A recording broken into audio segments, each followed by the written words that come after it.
Okay, this is take 2 on this video.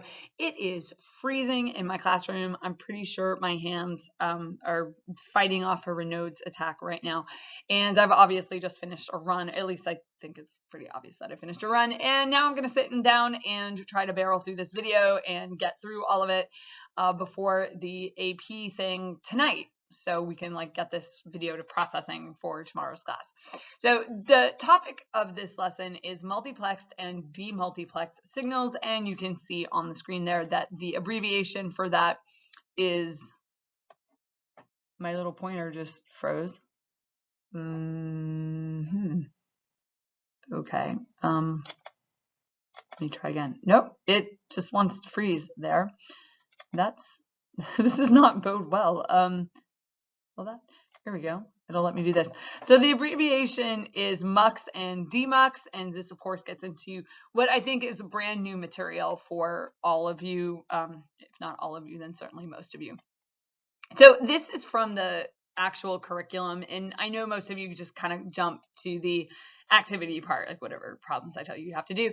And I thought this was a good illustration of what we're getting at when we're talking about MUX and DEMUX in a circuit. So though it may be hard to believe, there was once a day when not everyone had a cell phone. A long time ago, in a galaxy far, far away. Actually, not that long ago. So every house had one phone.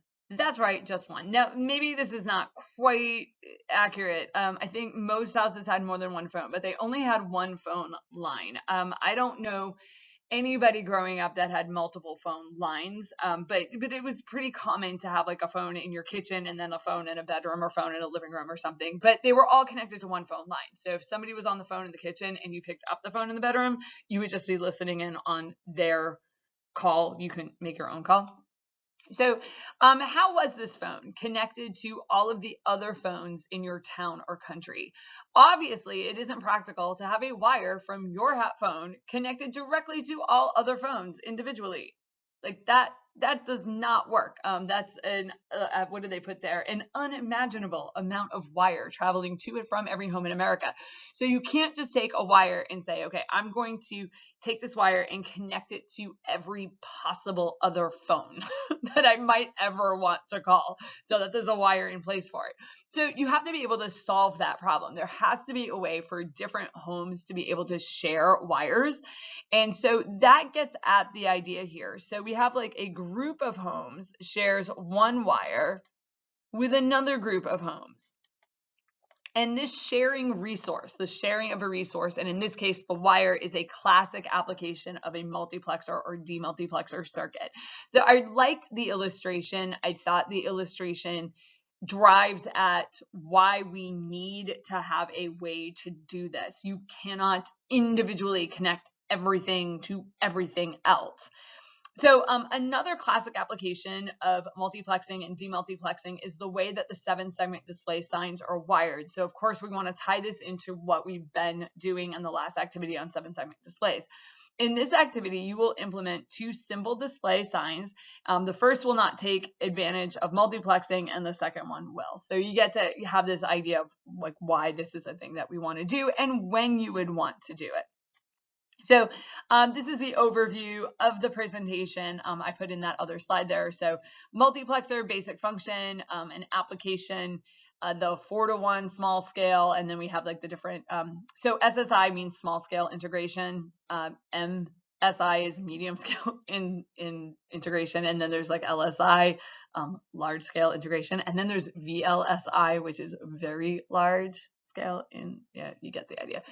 And then we have the MUX, the basic function, typical application, and then the SSI and MSI, and then tying that into the 7-segment display at the end of the presentation.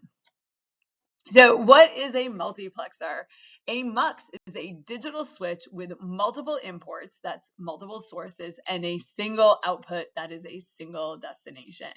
The select lines determine which input is connected to the output. And so underneath here, where my face is, that says select lines. If you see where I'm circling, okay, I know my face is blocking it, and I can minimize my face, but it doesn't minimize it for you. It only minimizes it for me. So those are your select lines. So what you have is 2 to the n inputs, and if you, for 2 to the n inputs, you need n select lines. So like this is, and you'll recognize these as powers of 2. So if you have 2 inputs, okay, we'll just kind of do this. You have 2 inputs. In order to choose between them, you only need 1 select line, and you can like rig it so that like if it's 0, you're going to choose this one up here, and if the select line is 1, you would choose the other one. Okay, and so you would just, that is how you would decide which of the 2 lines you were going to use. If you have 4, okay, and I won't go through this again when we do.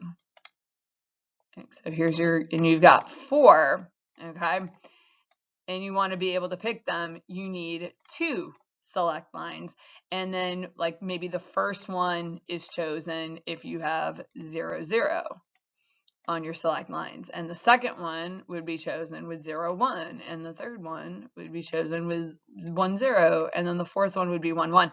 And so you would have 2 select lines, and if you have 2 select lines, then that gives you 4 options to be able to choose from the 4. And then of course, if you have 8 inputs, you're going to need 3 select lines.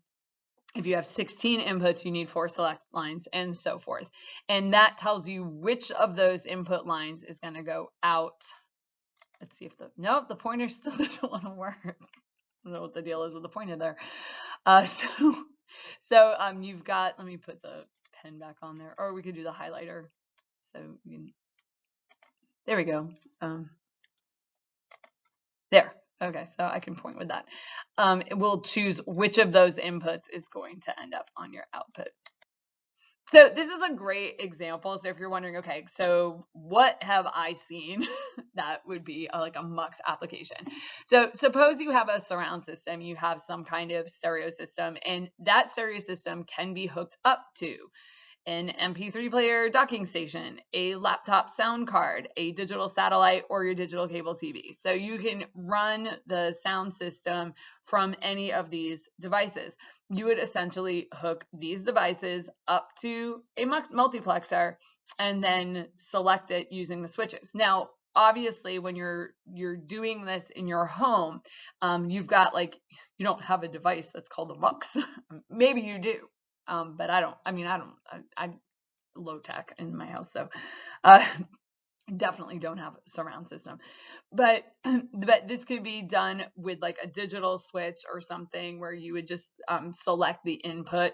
I know on my TV, like I've got different inputs and like a menu, and I can go and select it off the menu. And essentially what that's doing is that's choosing the switch. It's just not a physical switch that you're choosing. All right. So this is like the interior of it. We can spend a little bit of time working on it. So looking at it. So here are your 4. This is a 4 to 1.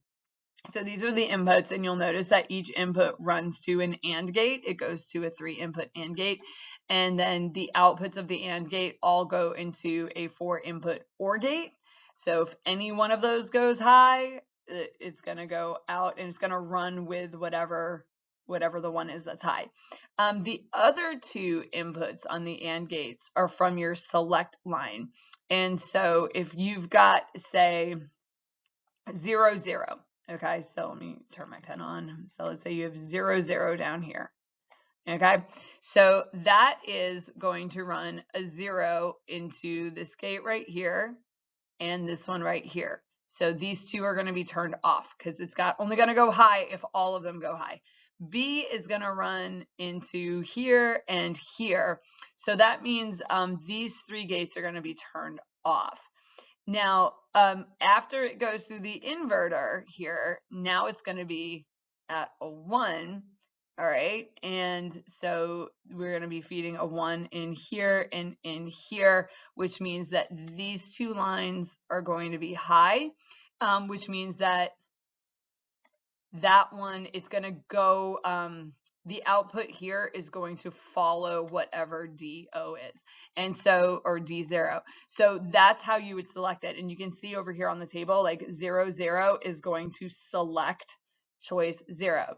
If I change this to a 0, 1, okay, then it's going to choose D1. So you're going to end up with your 1, 1 coming in here, and all the other 3 are going to be turned off. And so the output of the AND gate is going to follow D1, and hence the output of this OR gate is going to follow D1. And so that's the interior wiring. That's how you get this to work. Okay, so you might just have a chip that says MUX on it. Probably doesn't say MUX, but it says whatever the chip number is. But that gives you an idea of how that's worked. And we'll see something very similar with the DMUX. We won't spend as long looking at it. Okay, so this is kind of fun to play around with. So we've got here like the inputs, and they're gonna do like a waveform for the other one as well. But here's your inputs. Here's your select line. So I'm gonna turn on my highlighter. So oops, I don't want to do that. There we go. So here are the inputs. Okay. And then here are the select lines, and then here's our output. And so for the select lines, so taking a look here, the select lines are both low. So that's 0, 0, 0, 0, selects D0, and that's why that's in red. Okay, so like whatever the output is. Now D0 is low, and so the output is low. Okay, pretty cool. Now the select lines are going to 0, 1. 0, 1 selects D1. D1 happens to be high, so the output is high. Now my select lines go to 1, 0. So this one is high, this one is low. 1, 0 selects D2. D2 happens to be high, so the output is high. And we only care about D2, so it doesn't matter that like D3 is low, like that doesn't matter because at this moment, it's reading D2. Now it's 1, 1. Well, 1, 1 chooses D3. D3 happens to be low right there, and so the output goes low. Now we go back to 0, 0. 0, 0 chooses D0. Now D0 was low over here, which is why the output was low, but right now D0 happens to be high, and so the waveform goes high. Now we have 0, 1. 0, 1 chooses D1. D1 is low. Now D1 was high, but now D1 is low, and so the output goes low. Now we have 1, 0 goes up to D2. D2 is low. And then 1, 1 chooses D3. D3 is high. And so that is something called a timing diagram. And what you're seeing is like all the motion of the different inputs. Now, this has a pattern to it. This is counting like 0, 0, 0, 1, 1, 0, 1, 1, 0, 0, 0, 1, 1, 0, 1, 1. You can do that with like a digital clock. Okay, so you can get the clock to count for you and like basically cycle through the different inputs. So D0, D1, D2, D3, D0. If you guys can't see where I'm up here, D0, D1, D2, D3, D0, D1, D2, D3.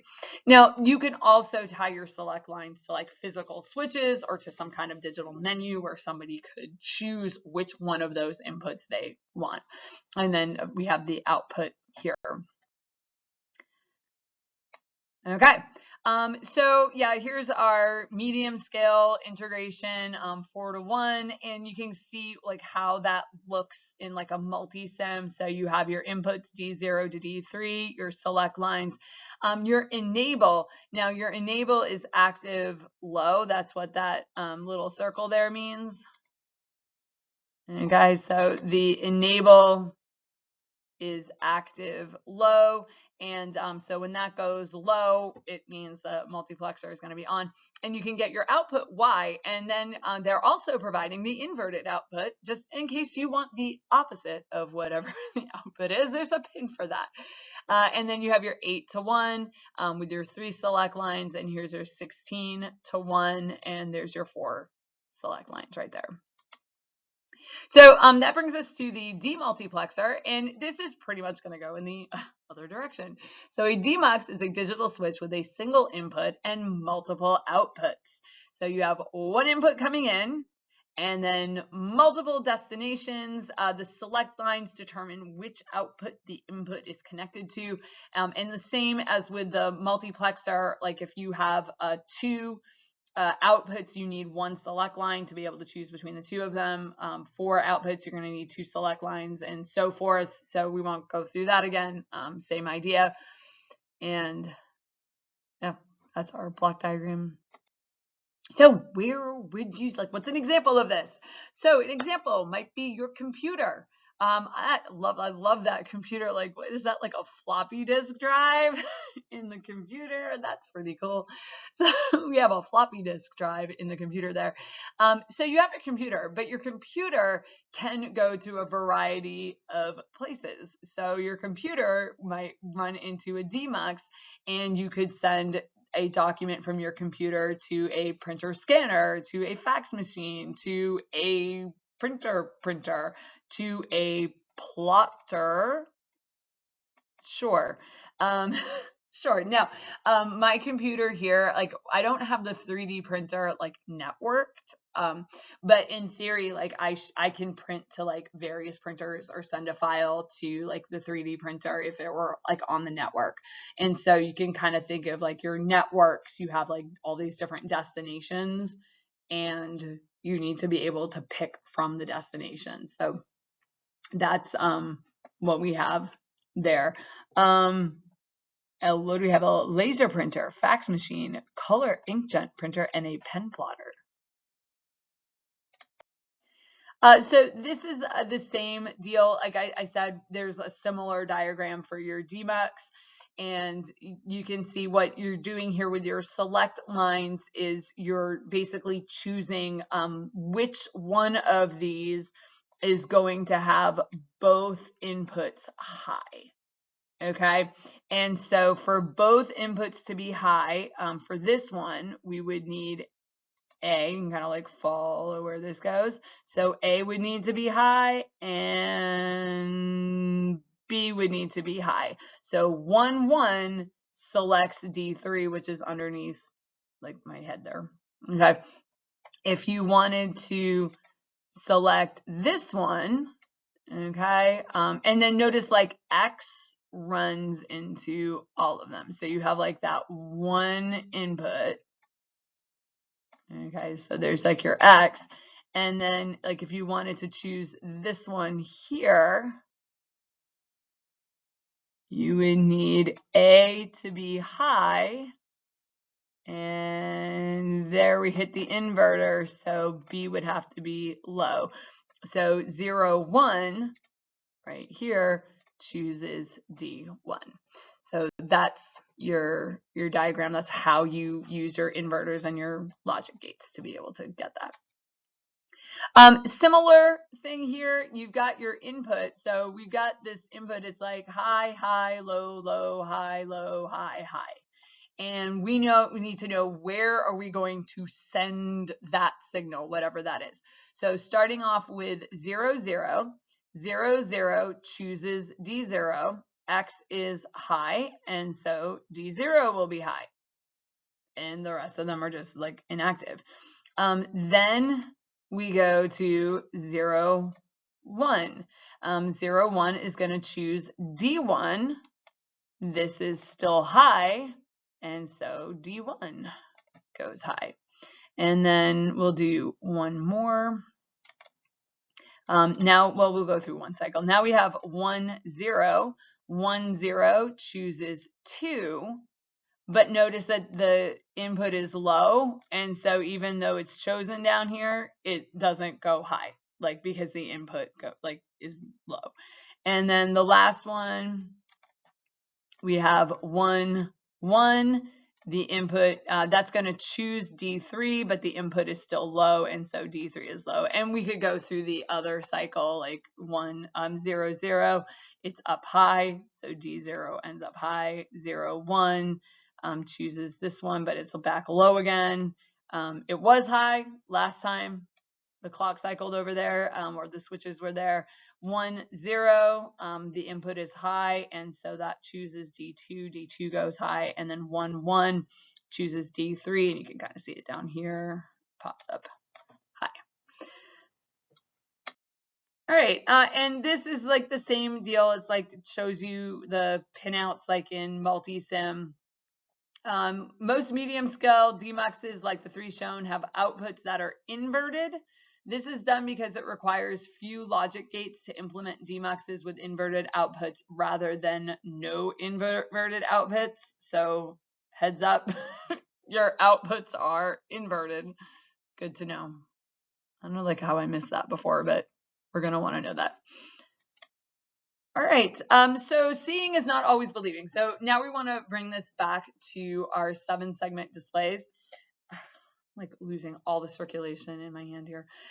Seeing is not always believing. So our lives are filled with electronic signs that display time, temperature, or game score. However, what we see is not always what is really happening. Most displays cycle through individual display segments so that only one display is on at a time.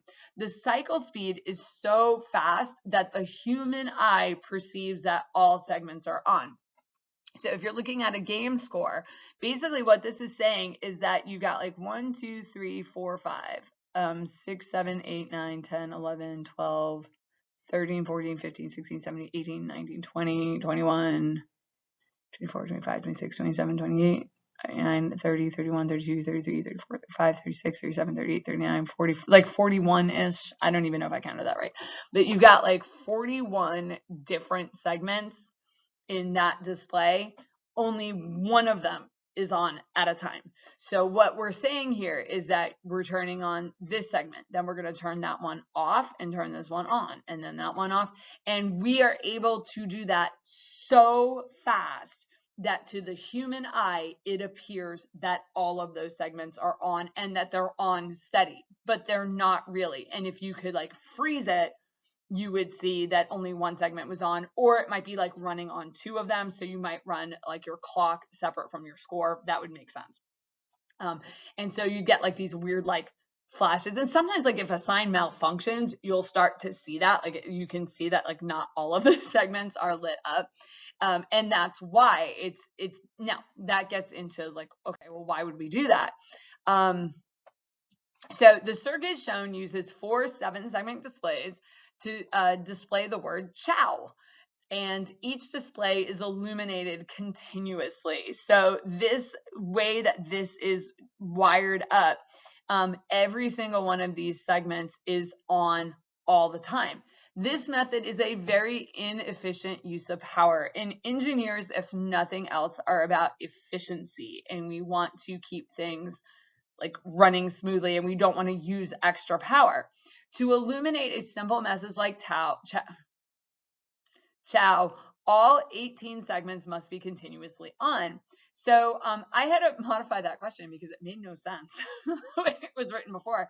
But how could the display use power more efficiently?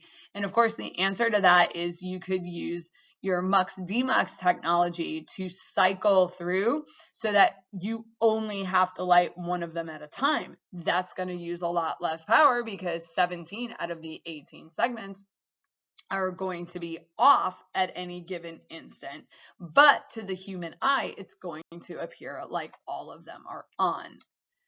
So here we have the multiplexed signal. So we have a manual selector up here running through the demultiplexer here, and here's our multiplex signals. So the circuit display segments are multiplex, meaning that only one display is on at a time. To display the entire word, the displays must be demultiplexed using a 1 to 4 demux. So I guess what they're doing here is instead of doing the individual segments, they're doing each letter. So they're turning off the IAO to illuminate the C, and then they'll turn off the C and illuminate the I, and so forth. In this example, the select lines that control the demux are connected to 2 switches that must toggle 0, 0 through 1, 1 to see the entire message.